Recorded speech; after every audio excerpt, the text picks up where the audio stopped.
Wow! Nagsalita ang ate. Akala mo sino marunong makinig? O, ba't ka napunta bigla? Oh! Oh! Magpatayan na lang kaya kayo. Charge! Offensive ka! Offensive! Kasi dindim, sakit to! Charging talaga. Saka ba? Eh kasi kung pinasa mo na sana, hindi sana tapusin laro, di ba? Ako mismo, hindi ganun din. Libreng-libre. Sa bagay, ikaw lang magaling, di ba? Oo!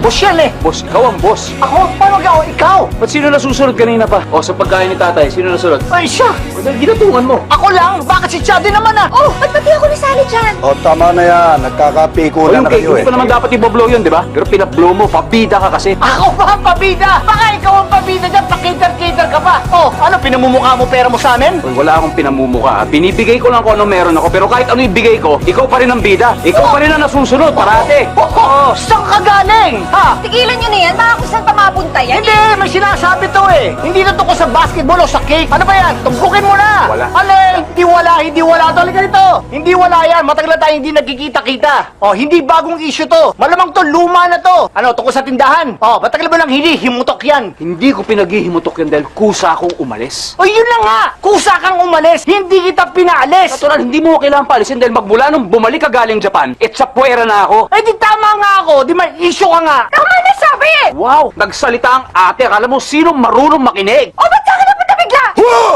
Oh! Magpatayan na lang kaya kayo. Kung pupunta lang kayo rito para mag-away-away, wag na. Para kayong hindi magkakapatid ah.